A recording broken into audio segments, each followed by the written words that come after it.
Hello, I'm Travis Fig, and this is How Do You Figure, the show about whatever I want. Today, I'm going to talk about the debate over capitalism and socialism, particularly in the United States. You have one group of people who are horrified at the existence of capitalism, and another group of people who are horrified at the encroachment of socialism. My impression is that this debate involves a lot of confusion. There are significant areas where we can and should debate the merits of these different ideas. There is also a significant extent to which people are talking past each other. I want to begin by addressing the folks who don't like socialism. You might be worried that socialism would be bad for the economy, and so would have negative consequences for many people. Or you might be worried that socialism would mean the state becoming authoritarian. Okay, but when people in the US say they want socialism, what do they actually mean? Well, a lot of people who call themselves socialists are actually more accurately described as social democrats. Social democracy is the view that the government should spend money on programs that help address economic and social problems in society. This might include things like expanded welfare programs, free or reduced cost public higher education, and government-backed universal health care. We can, of course, debate the merits of such policy proposals. But Canada and some countries in Western Europe have policies like this and also have strong economies and high quality of life for their citizens. Some people who call themselves socialists want something stronger than this: social ownership of the means of production. This could apply on the level of individual businesses, meaning that the business is owned collectively by its employees. Or it could apply on the level of society, meaning that businesses would be owned by society on the whole. Now, here is where your trash economy and authoritarian buzzers will probably start really going off. But wait a minute. You're probably imagining businesses being owned and ultimately controlled by the state.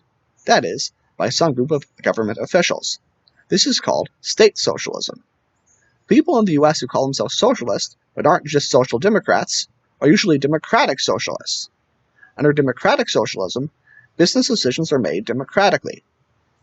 Democratic socialism can mean a lot of different things. If this all applies at the level of the individual business, then perhaps employees vote on important business decisions. Or perhaps the employees elect the executives, who in turn have some degree of freedom to make decisions, the risk being voted out if they don't adequately take into account the well-being of the employees. If all this applies at the level of society, then perhaps citizens vote on salaries, or democratically elect executive boards, or have the power to sanction businesses and corporations electorally. There are actually a lot of possibilities here, and you might have concerns about many of these possibilities. We can and should debate these proposals, but for those debates to be meaningful, it's important to understand what the positions actually are. Finally, I think it's important to understand what's motivating people to want to turn towards socialism. They think that under capitalism, you have business owners and management hiring employees to produce products or services to make profit, and that this system is ultimately exploitative. A lot of socialists think that capitalism is necessarily exploitative. If I own a business, my employees do the work to produce the product or service that I am selling.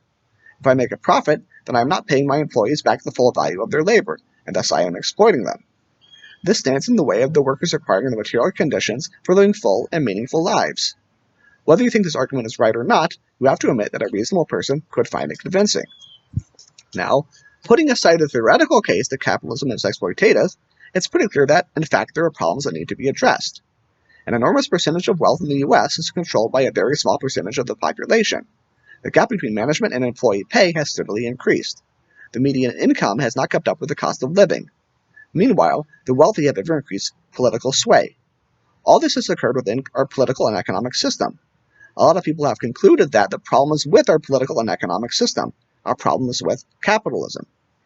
So, when people embrace socialism, it's often in response to a genuine concern. Okay, now I want to talk to the socialists.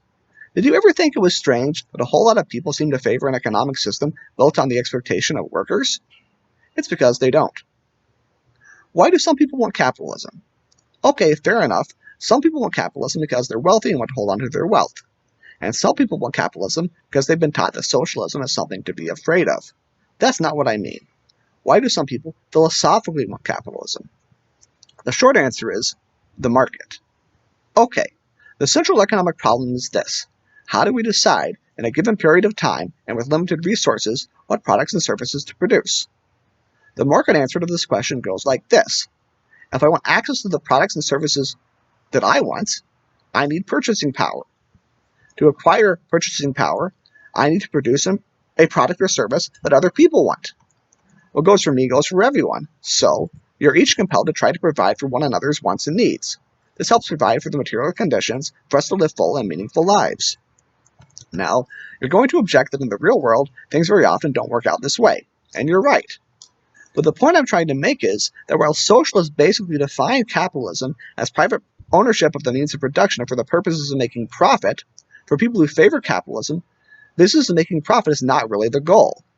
The goal is the production of products and services that people want and need, and the distribution of those products and services to the people who want and need them. Businesses making profit is part of the mechanism for achieving this. That means that it is acceptable, or even good, for a business to make profit to the extent that doing so helps contribute to this goal. And profit making is bad to the extent that it does not contribute to this goal. All those problems I mentioned earlier, lots of wealth in a few hands, wages not keeping up with the cost of living, the wealthy having undue political influence, all those are things which philosophical proponents of capitalism should think are bad, and it makes sense for them to consider and adopt policy proposals to address those issues. Putting this all together, when you actually stop and think about their beliefs and motivations, philosophical proponents of capitalism and socialism actually largely agree that we should want to provide the material conditions for people to live full, meaningful lives. Maybe if we kept this in mind, our political discussions could be more productive.